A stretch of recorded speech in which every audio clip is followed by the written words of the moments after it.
चलिए जी प्रारंभ करते हैं।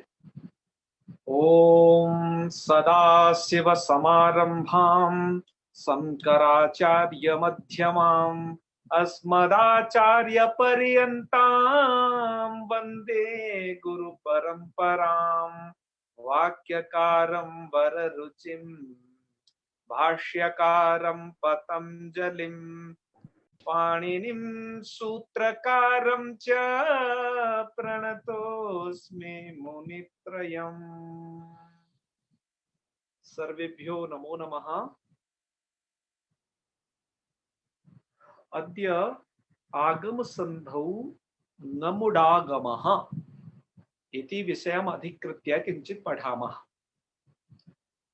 इदानीम् आगम संधि विषये विविध आगम संधयः भवद्भिः पठितः। अद्य अन्तिमः आगम संधि नमुडागम संधि विषये भवद्भिः पठिष्यते। मित्रों, आज आप जो पढ़ने जा रहे हैं इस संधि का नाम है नमुडागम संधि। हालांकि आगम संधियों में एक संधि अभी शेष रह गई, जो कि आगे हल संधि के अंत में दो सूत्र दिए गए हैं, छेचा और पदांताद वा। आपकी पुस्तक में लघु सिद्धांत कौमुदी में हल संधि के अंत में देखना है दोनों सूत्रों को। वहां पर तुक आगम नाम से एक संधि कही गई है। तो मुझे यह प्रतीत होता है कि लघु सिद्धांत कौमुदीकार ने वहां ये संधि क्यों दी, मैं से उस गहराई तक नहीं समझ पाया, लेकिन जहां तक मेरी अपनी समझ बनी तो मुझे यह लगा कि वह जो तुगागम संधि है अंतिम वाली, उसको इधर ही रख लेना चाहिए। मतलब आप सी तुक के बाद रख दो, क्योंकि सी तुक भी तुक कर ही रहा है, कल आपने जो सूत्र पढ़ा था जी। और वो जो दो सूत्र हैं छेचा और पदांताद्वा, जो तुगागम करने वाले हैं वो भी तुगागम ही करते हैं, तो इसी के पास में पढ़ दो उनको, तो सभी तुगागम एक साथ हो जाएगा और पूरी आगम संधियां एक साथ हो जाएंगी। क्यों? क्योंकि अब इस संधि के जस्ट बाद अब रू प्रकरण चलेगा। इस संधि के जस्ट बाद क्या है? रू प्रकरण। वहां पर आगम का कोई बहुत लेना देना नहीं है। तो हमें यह लगता है कि उनको इधर ही पढ़ देना चाहिए था। तो खैर लघु कौमुदीकार ने शायद और भी कोई ज्यादा चीज सोची हो, हम वहां तक नहीं पहुंच पाए हैं। तो चलिए आगे बढ़ते हैं जी। तो एक तो हम लघु सिद्धांत कौमुदी में इस प्रकार का एक देखते हैं, इस प्रकार का परिणाम होना चाहिए कुछ। तो चलिए आगे बढ़ते हैं, हम आज की संधि में प्रवेश करते हैं। आज की संधि अत्यंत महत्वपूर्ण है मित्रों, यह आपको प्राय स्थलों पर मिल ही जाती है। यह संधि ऐसी नहीं कही जा सकती, इसका तो यूज होता है, खूब होता है। ठीक है, चलिए इसके लिए जो सूत्र है वो है गमो ह्रस्वादचि गमोण नित्यम। क्या सूत्र है? गमो ह्रस्वादचि गमोण नित्यम। जी। सूत्र का अर्थ ये बनता है कि ह्रस्वात परो योग गम। गम, मैंने गम कहा, आपको प्रत्याहार क्लिक होना चाहिए। यमंगनम के म से, उससे न से लेकर के और म तक, उसी सूत्र में मा था। जी। केवल 3 वर्ण आएंगे, जी। न न न, बस ओनली हो। ठीक है। जी। जी। तो ह्रस्व से परे जो गम, तदंतम यत पदम, तदंत जो पद, ह्रस्व से परे गम और तदंतम यत पदम, और तदंत जो पद। अब ये तदंत तदंत क्या है भी आपको समझाते हैं, चिंता न करें। जी। तो ह्रस्व से परे गम होना चाहिए, एक विराम यहां तक ले लो, और फिर तदंतम यत पदम, तदंत जो पद यहाँ, और तस्मात् परस्य, उससे परे होना चाहिए अच। तो उसको क्या हो जाता है? नमुडागम। उसको नमुडागम कर लेना चाहिए। क्या कर लेना चाहिए उसे? नमुडागम। ये नमुडागम क्या है इसको भी समझाएंगे। तो 2 चीज आपको समझानी जो आप नहीं समझते हो इसमें, तदंतम यत्पदम और ये नमुडागम। और तो प्राय अर्थ में सभी चीज आपको क्लियर है। ओके जी। आइए डायग्राम के माध्यम से अर्थ का निरीक्षण कर लेते हैं। अर्थ क्या कह रहा है? ह्रस्वात् परो यो गम, तो ये है ह्रस्व, ह्रस्व से परे होना चाहिए क्या? गम। देखो इस सूत्र का अर्थ जो है ना बड़ा टेढ़ा मेढ़ा है, इसलिए इसके डायग्राम में भी काफी आप देख रहे हो और डायग्राम की अपेक्षा काफी विविधता है। इस सूत्र की शर्त बड़ी भारी है? ह्रस्व से परे गम होना चाहिए, तो गम आपको समझ में आ गया होगा, ये तीन वर्ग है ना, न जी न न। और तदंतम यत पदम, तदंतम इत्युक्ते गमंतम यत पदम, ये इसकी व्याख्या की है। अर्थात गम अंत मतलब ह्रस्व से परे गम हो, गम का मतलब या तो ह्रस्व से परे न हो। अच्छा ह्रस्व क्या चीज है, पहले ह्रस्व को बता देते हैं। ह्रस्व होते हैं आपके अच, जी जैसे आपका अ ई उ री और ली, ये ह्रस्व होते हैं। आगे ये ए ओ ऐ तो दीर्घ है आगे। जी तो ह्रस्व से परे गम मतलब ए ओ वो सॉरी अ आ ई उ, इनसे परे क्या होना चाहिए? गम। गम मतलब या तो न हो या न हो या न हो, कोई सा भी एक वर्ण हो। जी ठीक है, जी अभी आपको कंडीशन बताई जा रही, संधि की कंडीशन को घटा करके उदाहरण में बाद में बताएंगे। तो ह्रस्व से परे जो गम या तदंतम यत पदम, तदंतम इत्युक्ते गमंतम पदम होना चाहिए, गम अंत वाला ही वो पद होना चाहिए।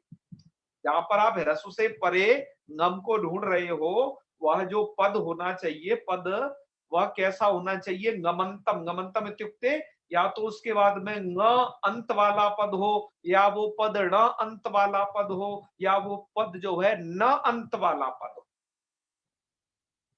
क्लियर हो गई बात जी सूर्यकांत जी? जी जी तो तदंतम यत पदम की व्याख्या आप गमंतम यत पदम यह समझिएगा। ठीक है, जी ऐसा पद होना चाहिए। ओके ओके ठीक है, फिर उसके बाद क्या होना चाहिए? देखो अभी तीर का निशान जारी है, तीर वाला जो ये निशान है मतलब और आगे परे की स्थिति, जी उससे परे होना चाहिए तस्मात् परस्य अचः, उससे परे होना चाहिए अच। यस, उससे परे हो ये अच, तो इस अच को ngमुडागम हो जाएगा। जी तो ngमुडागम, ये ngमुडागम क्या है? तो मतलब एक एक ngम इधर पढ़ा है और इधर का है, इसको ngमुडागम हो जाए। तो ngमुडागम क्या चीज है? तो ngम प्रत्याहार में तीन वर्ण आते हैं। ngम प्रत्याहार में जी कौन आते हैं? ng ण न। जी और ngमुड में क्या है? ngम प्लस उट, तो बन जाएगा ngमुट। जी अब उस उट का आप तीनों के साथ संबंध करिएगा, तो क्या फलतः क्या निकलेगा? फलतः निकलेगा कि ङा को मुट, ण को नुट, उट का तीनों के साथ संबंध, जी और जी न को नुट, और न को क्या होता है? नुट। नोट अच्छा, ये तीनों के तीनों टित हैं, क्योंकि जी उट एक संज्ञक हो जाता है। जी बचता क्या है इनमें? ङ ण न, ये बचता जी है ना। जी अतः ये तीनों टित हैं, अतः हमने इनको कहां रखा है? अच के आदि में रखा है। आप देख रहे हो उससे पहले इनको रखा है कि वो उसके आदि अवयव बन के बैठेंगे, जी जी है ना। चलो जी अब इन कंडीशन, ये जो परिस्थितियां हैं, इनका आपके दिमाग में कोई घालमेल नहीं होना चाहिए। अब आपने अभी तक सिद्धांत को समझा, है ना। अब उदाहरण को समझते हैं। उदाहरण में क्या ये सभी कंडीशन घट रही हैं? यस, अब ये देखा जाएगा। चलिए, तो पहला उदाहरण पकड़ते हैं, प्रत्यंग प्लस आत्मा। जी पहले एक में ठीक से घटा लेते हैं, फिर आगे और को कर लेंगे। ठीक है, जी तो चाहे तीनों को एक साथ ले लो, कोई बात नहीं, क्योंकि हम तीनों को एक साथ ले लेंगे तो आपको और सुगमता रहेगी इसको समझने। ह्रस्व से परे गम, ह्रस्व से परे गम होना चाहिए। ओके, यही तो शर्त है। ह्रस्व कौन है? प्रत्यय में या में अ। जी ह्रस्व को पहले पकड़िए, सुगण में ग में अ ह्रस्व, जी सन में स में अ, ये हो गया ह्रस्व। जी ह्रस्व से परे क्या होना चाहिए? गम होना चाहिए। यस, अब गम देखते हैं, ह्रस्व से परे गम है या नहीं। ह्रस्व से परे उस आकार को भी जो तुमने देखा उससे परे ngम है क्या, यहाँ ng है, जी यहाँ पर क्या है ण, यही तो आते हैं ngम में, जी जी और यहाँ पर क्या है ये न। ह्रस्व से परे आपको ngम मिल गया ना जी तीनों जगह, मतलब ng है, न है, न है, मतलब ह्रस्व से परे क्या होना चाहिए, ng या ण या न, तो आपके प्रयोगों में है ये। जी उससे परे क्या होना चाहिए, वो सॉरी, ह्रस्व से परे जो ngम, तदंतम यत पदम, तदंत पद होना चाहिए। तदंत का मतलब है कि ngम अंत वाला पद, तो ये प्रत्यंग पद है, सुगण पद है, सन पद है, और ये कैसे पद हैं, ngमंत पद हैं, अर्थात एक के बाद में ng अंत में है, दूसरे के बाद ngमंत, ngमंत का मतलब ngम प्रत्याहार है अंत में, ऐसा पद। तो एक के बाद अच्छा में जी ng है, दूसरे के बाद में है ण, और तीसरे के बाद में क्या है, न। जी तो ngमंतम यत पदम, तो ये ngमंत पद भी है। अच्छा, पद कैसे है ये, क्योंकि यहाँ पर पद संज्ञा हुई है, ये सब के सब सुबंत हैं। ये सब कैसे हैं, सुबंत सुबंत होने के कारण ये पद संज्ञा के, मतलब इनसे सु आदि प्रत्यय आया है और उसका लोप हो गया है किसी कारण वसात, तभी आप यह समझिएगा, ठीक है।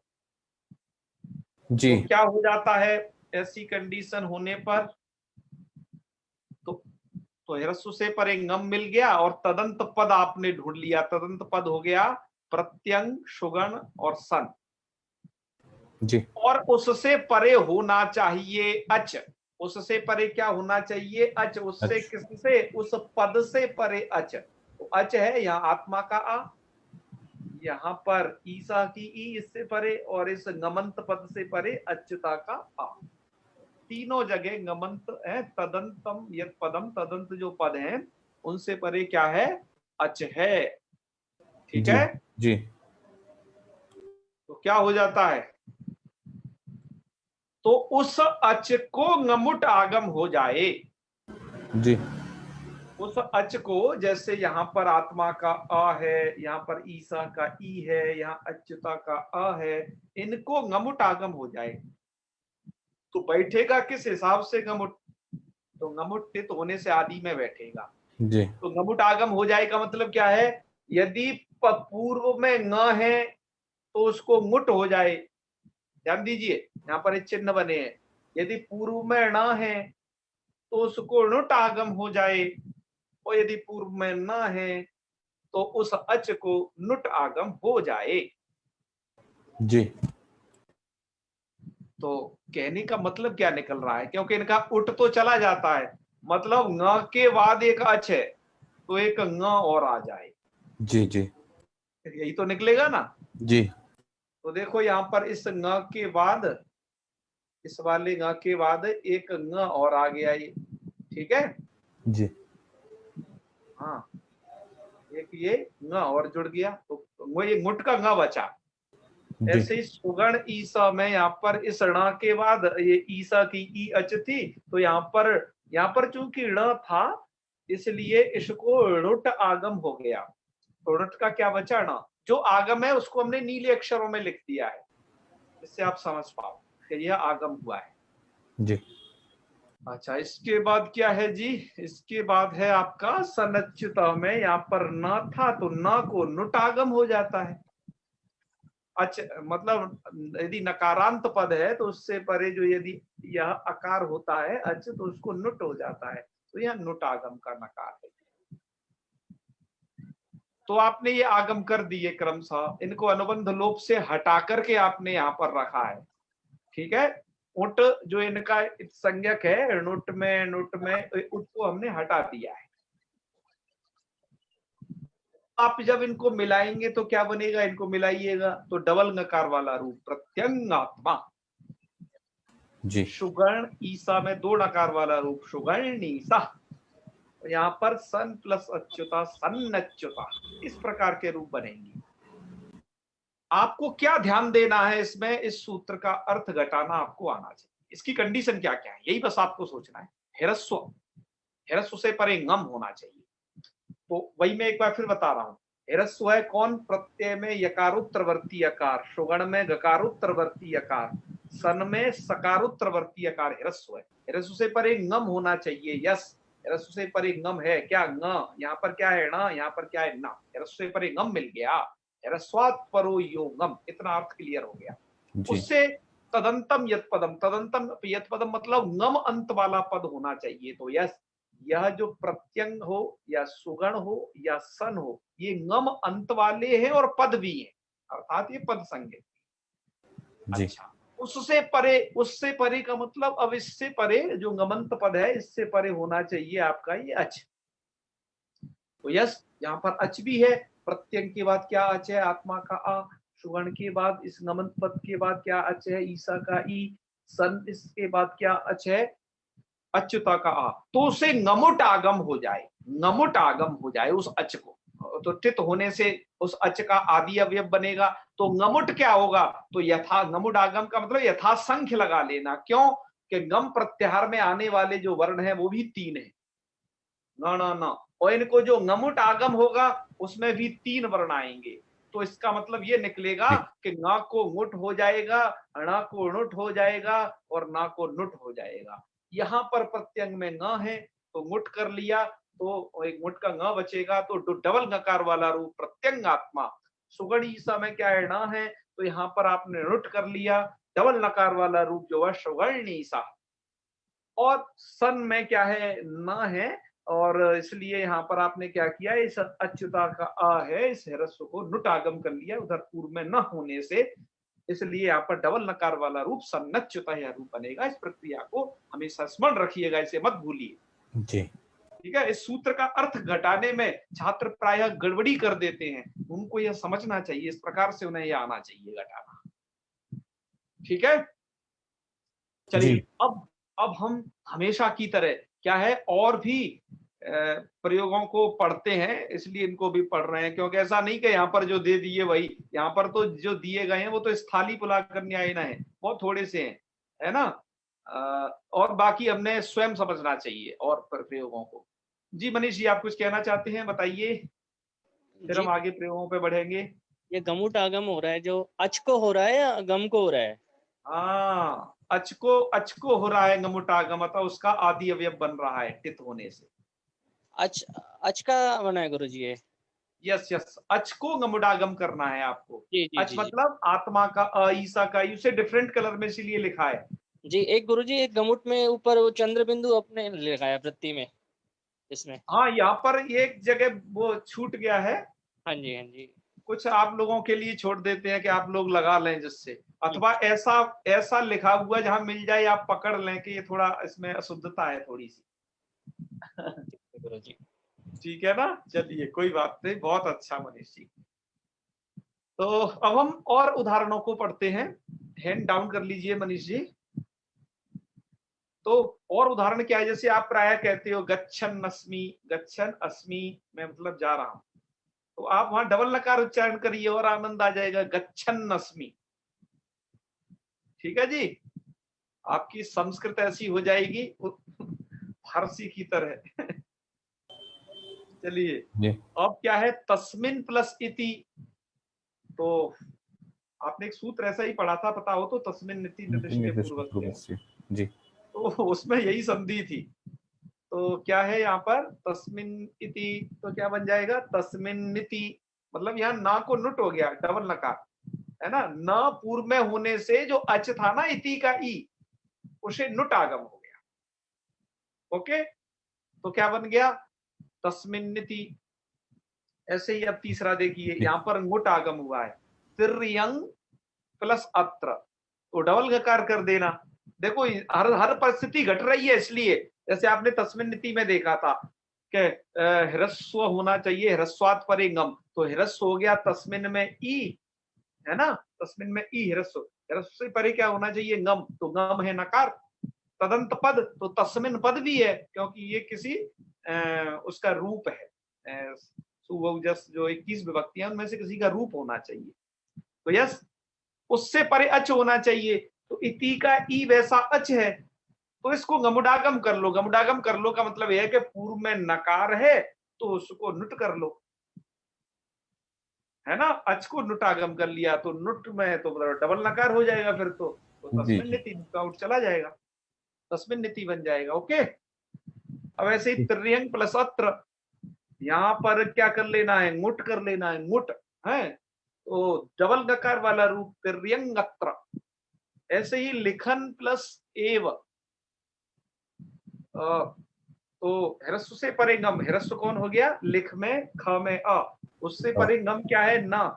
मतलब आप ऐसे समझ लीजिए ह्रस्व से परे आपको गण न जहां मिल जाए और उसके बाद एक अच मिल जाए, तो अच मिल गया एव का ए, तो उससे आपको क्या कर लेना है, नुट आगम कर लेना है। मतलब यदि ना है तो उसको नुट कर देना है बस सीधा, तो लिखन ने वो बन जाएगा। जैसे पाणिनि जी का सूत्र है तिंग तिंगा, क्या उसका संधि विच्छेद होगा, तिंग प्लस अतिंगा, डबल गकार हो जाएगा तिंगा तिंगा। ओके, जी ऐसे ही एकस्मिन उद्याने, एक उद्यान में कोई घूम रहा था, ऐसा ऐसा कुछ अनुवाद है, कोई बना रहा है, तो उसको कैसे लिखना है उसे, कि एकस्मिन उद्याने क्या करना है, डबल नकार हो जाएगा ना, पूर्व में क्या है ना, तो इस वाले अच को जो मोटा आगम हो वो यहाँ पर नुट आगम होगा, तो उसके आदि में बन जाएगा डबल नकार तस्मिन उद्याने।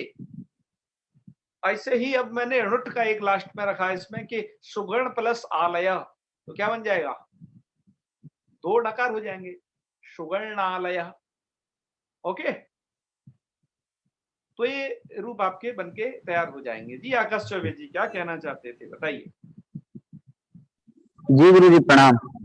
हर हर महादेव। गुरुजी मैं ये पूछना चाह रहा था, जैसे तिगंत में भी हो सकता है गुरुजी, तिंगंत। हाँ अरे वाह, बिल्कुल हो सकता है, बिल्कुल, बहुत अच्छे, तालियां, आपने सही पकड़ा। गुरुजी इसमें मतलब उसमें फिर वहां तिगंती क्यों लिखा, वो भी लिख सकते थे तिंगंत। अरे यार तुम तो जड़ तक पहुंच गए तुरंत है। जी गुरुजी।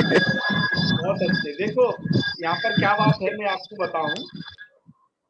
अब देखो आपके मन में एक शंका हो रही होगी, आकाश चौबे जी आपने बहुत अच्छा प्रश्न किया है, आपके मन में एक शंका आ रही होगी। वो शंका जी ये आ रही होगी, सूत्र में तो नित्यम लिखा है, अर्थात जी ये जो भी नमुट आगम है ये नित्य होना चाहिए। जी जी थोड़ा सा आप यदि म्यूट करेंगे,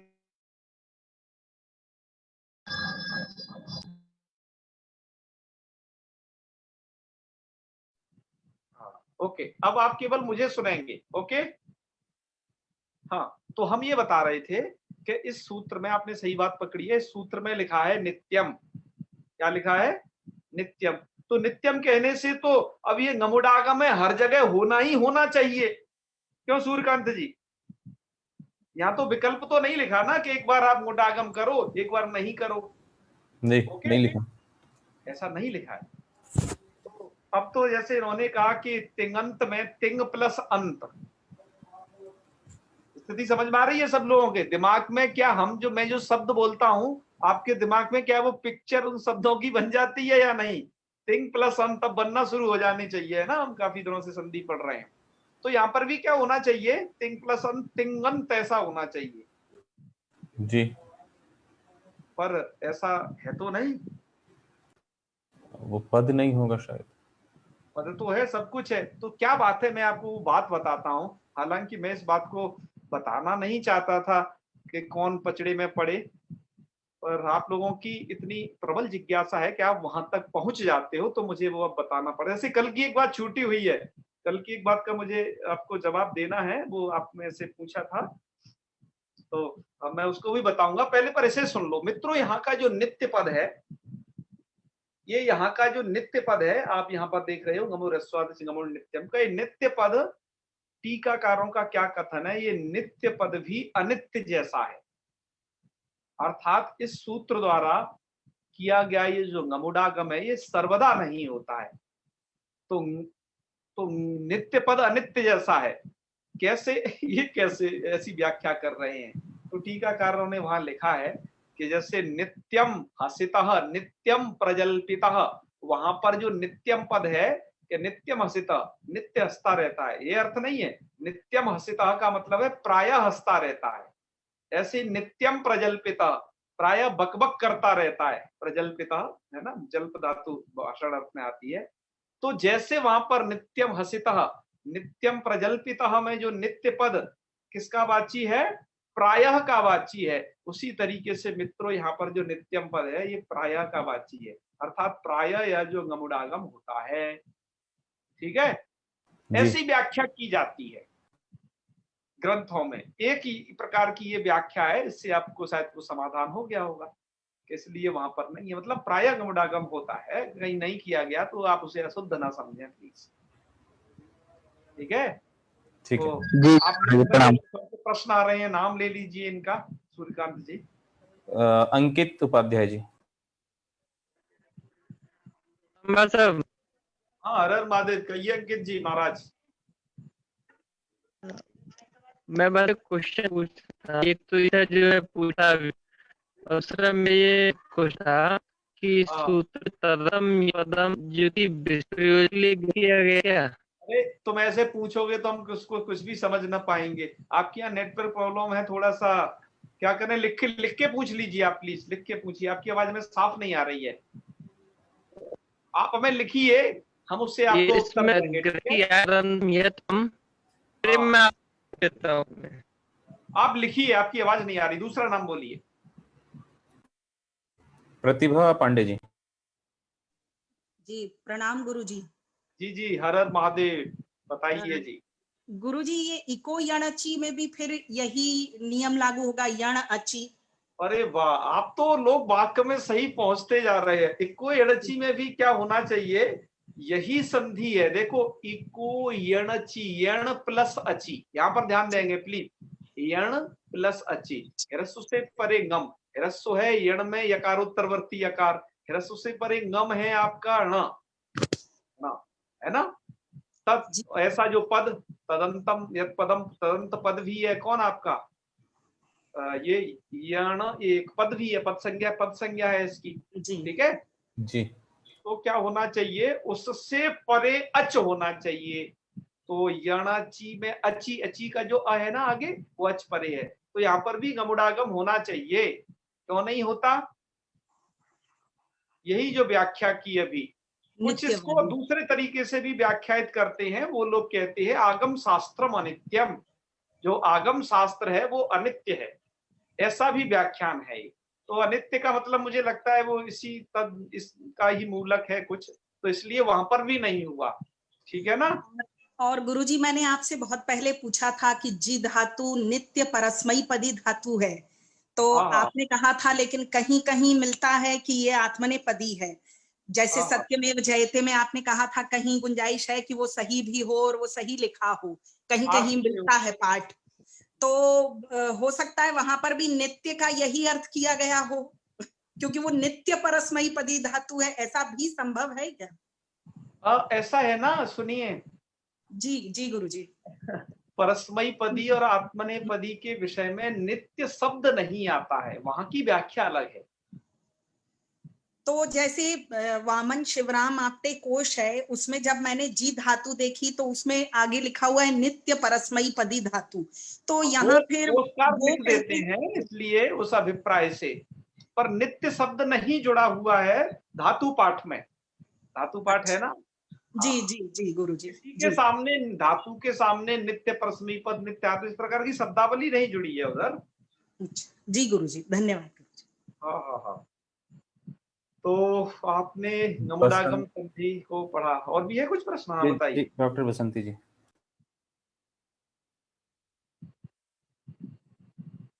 सुप्तिंगंतम, बिल्कुल बिल्कुल, यह भी प्राप्त है, आपने कहा। Yes yes. नमस्कार आचार्य जी। पाणिनि जी ने कहीं कहीं किया भी है, जैसे सुप्तिंगंतम पदम में नहीं किया, किंतु एक सूत्र में किया, तिंग तिंग। एक तो पाणिनि जी का सूत्र है सुप्तिंगंतम पदम, वहां पर गमुडागम नहीं करते हैं। एक है तिंग तिंग, अभी जो उदाहरण दिया था आपको इसमें भी था वो। मैं आपका क्वेश्चन बाद में पहुंचा दे, ठीक है पहुंचा दे। हाँ। तो एक है तिंग तिंग, तो उस सूत्र में गमुडागम करते हैं। तो इससे ही पता चलता है पाणिनि जी के व्यवहार से कि जो नित्य पद है ये प्रायः को कहता है, जैसे नित्यम हसितः, नित्यम प्रजल्पितः, यहाँ पर है, इस तरीके का है। तो ठीक है, आप लोगों के प्रश्न हो गए सभी के? जी, बसंती जी का प्रश्न है। हाँ, उन्होंने पूछ लिया, उन्होंने कमेंट करके पूछ लिया। नहीं, मैंने नहीं पूछा। नमस्कार जी। अच्छा, तो अभी किसका था कमेंट? मुझे लगा कि आपका ही था वो। नहीं, मैं प्रश्न नहीं, मैं आपकी सबकी जानकारी के लिए बता रही हूँ। आपने जैसे जी, फारसी बताइए शब्द बताइए। बोला ना,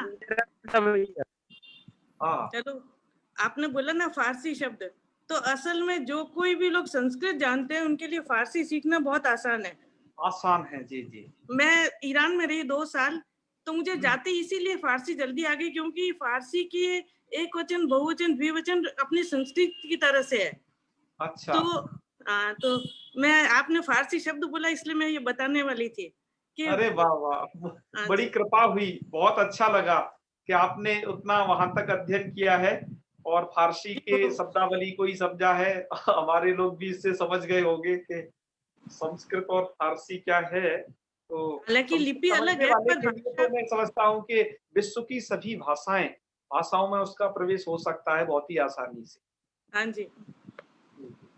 क्योंकि आपने फारसी के विषय में कहा, अभी डॉक्टर क्या है वो, प्रोफेसर भगीरथ प्रसाद वागीश जी, एमपी के बहुत बड़े विद्वान हैं, तो उन्होंने चाइनीज भाषा में भी इस प्रकार का अध्ययन किया, भाषा वैज्ञानिक अध्ययन, कि जिसमें उन्होंने पाया कि चाइनीज में 60% शब्द संस्कृत से कैसे लिए गए हैं, बाकायदा लिस्ट उन्होंने बनाई है, उसका शोध है उनका। मेरी एक फ्रेंड थी जर्मन की, वो बीकानेर आए थे, तो उन्होंने मेरे से परिचय हुआ, तो उन्होंने बाद में, मैंने बताया संस्कृत में किया पीएचडी, तो उन्होंने बहुत सारे जर्मन शब्द लिखे कि कितना साम्य है संस्कृत के शब्दों में और जर्मनी के शब्दों में। बिल्कुल, यही तो इस भाषा की प्राचीनता है। महाभाष्यकार स्वयं कहते हैं कि अमुक देश में ये धातु इस अर्थ में बोली जाती है ना, हम्मति सुराष्ट्र देशेषु रम्हति। तो जो महाभाष्यकार कह रहे हैं कि इसमें ये धातु बोली जाती है, उस में यह धातु प्रयोग की जाती है, इसका मतलब क्या रहा है? इसका मतलब ये रहा है कि इंटरनेशनल लैंग्वेज रही है संस्कृत। अब हर एक का युग होता है, वो आते आते आते आते अपने इस प्रकार के आजकल विभिन्न रूपों में परिणत हो गई है। तो चलिए हम थोड़ा सा आज का ये और देखते हैं। आपने जो अभी पढ़ा उसको अब संस्कृत में कैसे करना है उसका स्क्रीनशॉट देखिएगा, और फिर हम इसको और भी थोड़ा सा पढ़ेंगे इसके बारे में। अब लिखा हुआ है उदाहरणस्य विश्लेषणम, आपने प्रत्यंगात्मा पढ़ा था, ओके जी। तो क्या है इसमें प्रत्यंगात्मा में? प्रत्यंग प्लस आत्मा इत्यत्र ह्रस्वात् परः ngम, ngम अर्थात नकार है ना, और तस्मात् परः आत्मा, इसका आकार है अच। तो अस्य अचः मतलब इस अच को आद्य अवयवत्वेन गुडागम, इस अच का आदि अवयव रूप में क्या हो जाएगा? गुट आगम हो जाएगा। गुट क्यों होगा? क्योंकि यहाँ पर क्या है? न, इसलिए गुट होगा। और अनुबंध लोपश्च भवति, अनुबंध लोप हो जाएगा तो स्थिति बनेगी प्रत्यंगात्मा, तो प्रत्यंगात्मा इति रूपम। इसी तरीके से सुवर्णीसा इत्यादि को समझ लेना। लिखने का प्रकार भी बताया है कि प्रत्यंगात्मा इत्यत्र नमो ह्रस्वादिच नमो नित्यमिति सूत्रेण नमः नकारात् परस्य आत्मा इति आकार रूपस्य अचः आदौ गुडागमे, गुडागम करने पर अनुबंध लोपे च, अनुबंध लोप करने पर भी प्रत्यंग आत्मा इति दशायां वर्ण सम्मेलने प्रत्यंगात्मा इति रूपम सिद्धम। और सुवर्णीसा वगैरह तो खुद ही कर लेना है, इन पर क्यों इतनी मेहनत करवा रही हो। आगे चलते हैं। अन्यानि उदाहरणानि, अन्य उदाहरण क्या है कि अस्मिन प्लस अपि, अस्मिन अपि, हसन अस्नाति, हसन अस्नाति, दो उदाहरण उन्होंने दिए, हमने आपको 6-7 पहले दे दिए हैं। इसके उदाहरण गीता में भी मिलते हैं। आज हमने श्रीमद् भगवत गीता पर लिखा गया है एक व्याकरण है, गीता व्याकरणम करके, उससे भी एक स्क्रीनशॉट लिया हुआ है। गीता प्रेस से पुस्तक प्रकाशित है, मेरे पास है ये, तो जी आपको गीता में भी मिल जाएगा। कहां पर? सर्वभूतात्म भूतात्मा कुर्वन्नपि न लिप्यते, यही है, कुर्वन्नपि न लिप्यते। कुर्वन प्लस अपि डबल नकार कैसे हो गया, समझे ना? जी।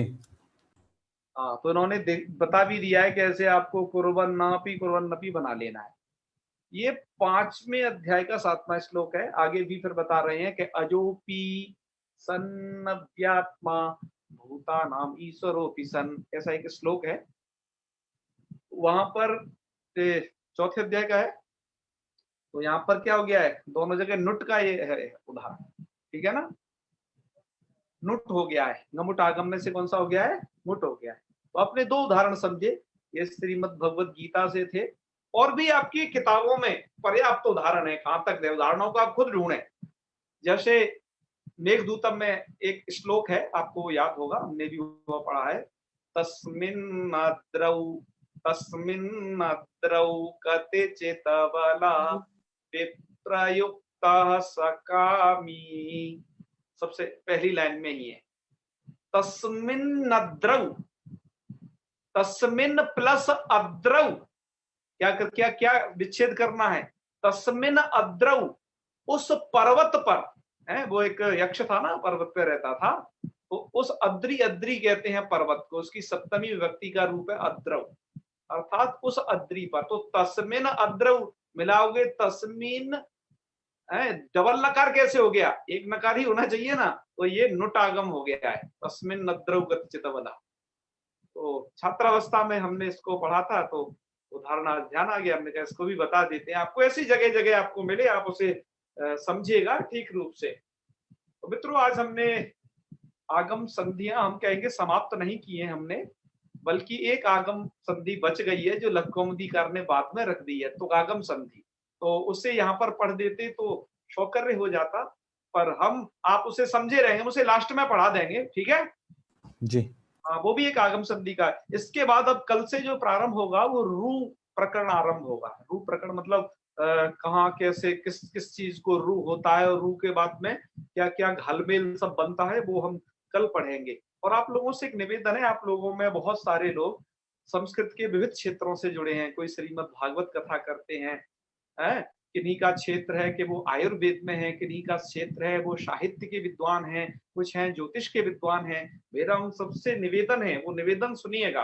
वो निवेदन यह है कि मैंने अभी तक आपको हल संधि में काफी सारी संधियां पढ़ाई हैं। मैंने आपको अनुनासिक संधि, परसवर्ण, पूर्वसवर्ण, जस्त्व, चर्त्व, ये सब तमाम संधि आपको पढ़ाई, ठीक है ना।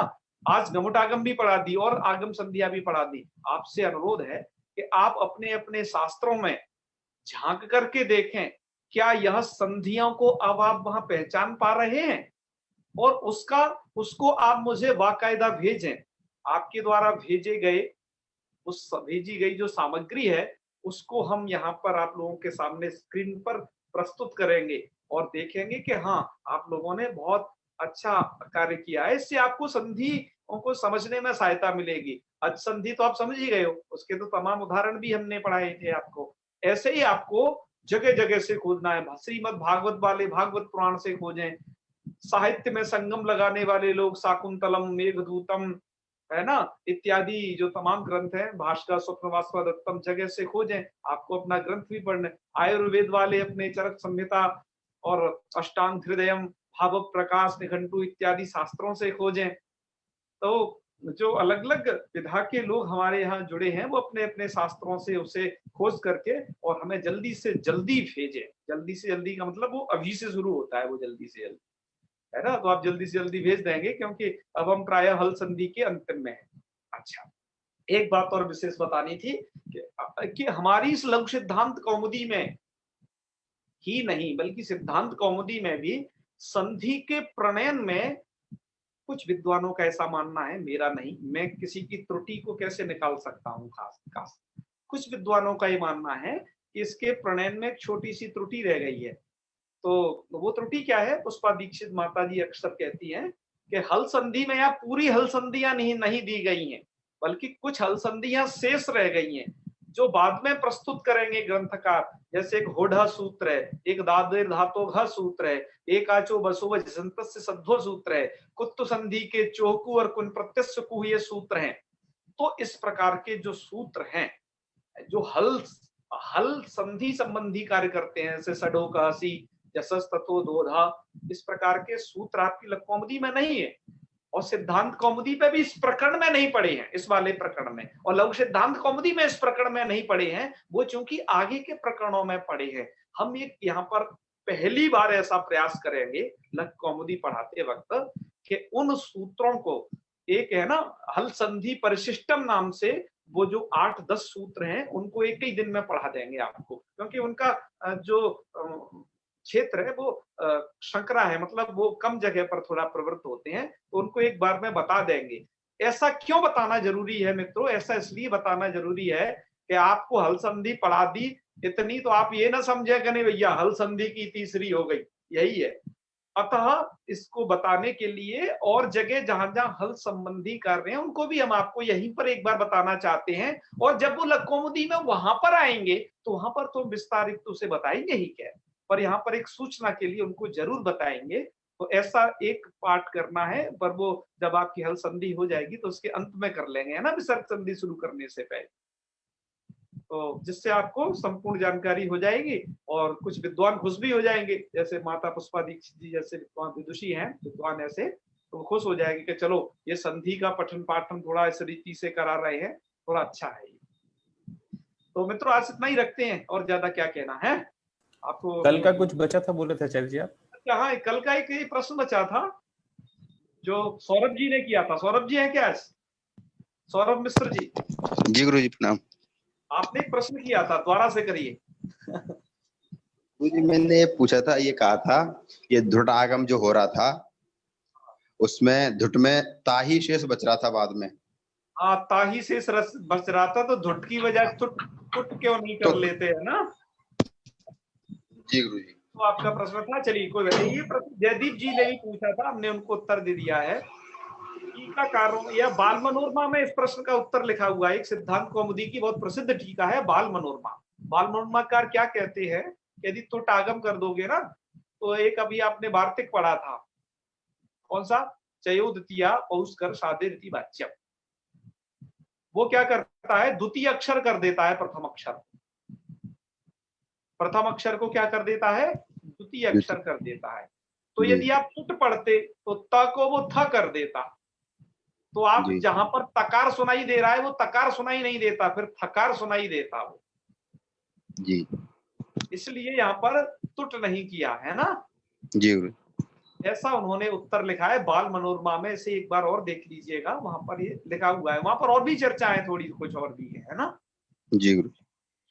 एक प्रश्न और था जी, यहाँ पे जो ये गमुट आगम हुआ है जी, हाँ तो इसका कुछ आगे विशेष कुछ होगा या इसको द्वितीय बोल देते, द्वित्व कर दो गमुट को, गम को? ये आगम है, द्वित्व की कंडीशन है ना, तो वो तो अलग से कहनी पड़ती जी। इसको द्वित्व नहीं किया, मतलब आप कहना चाहते हो कि गा को द्वित्व कर देते है ना? हाँ जी। पर द्वित्व करते तो फिर वो ये हर जगह करना पड़ता जी। और जबकि ये इनका सिद्धांत ये है कि आगम शास्त्रम अनित्यम, आगम शास्त्र को अनित्य मानते हैं जी, और द्वित्व को तो अनित्य मान नहीं सकते जी। करें नहीं करें, द्वित्व में तो ये स्थिति है, तो द्वित्व प्रकरण विकल्प में पढ़ा गया है, वैकल्पिक करना पड़ेगा जी। तो मुझे लगता है इसी कारण से इन्होंने उसको द्वित्व न करके उसे आगम के रूप में रखा है इस तरीके से। जी गुरु। और भी आपका प्रश्न जो है सोचनी है, और भी इस पर चिंतन कर लेंगे ठीक है, आप लोग भी करिएगा, कुछ मार्ग बताइएगा। जयदीप जी हैं, बहुत अच्छा चिंतन करते हैं व्याकरण का आप लोगों में से, तो ठीक है। तो मेरी बात को ध्यान रखिएगा, मैंने जो आपको एक थोड़ा सा एक वर्क दिया है कि आपको अपने अपने शास्त्रों में से हल संधि प्रयुक्त ऐसी संधियां हैं उनको थोड़ा ढूंढ के लाइएगा और बताए, उनको टिक लगा दीजिए और फिर लिख दीजिएगा यहाँ ये वाली संधि, यहाँ ये वाली संधि, इस प्रकार का कुछ करके हमें भेजिए, हम उसे देखेंगे, ठीक है। तो चलिए, तो आज इतना ही रखते हैं फिर, ओके चलिए। ओम सर्वे भवन्तु सुखिनः, सर्वे सन्तु निरामयाः, सर्वे भद्राणि पश्यन्तु, मा कश्चित् दुःखभाग् भवेत्। ओम शांति शांति शांति। सर्वेभ्यो नमो नमः। शुभ रात्रि। नमो नमः गुरुदेव। नमस्कारः।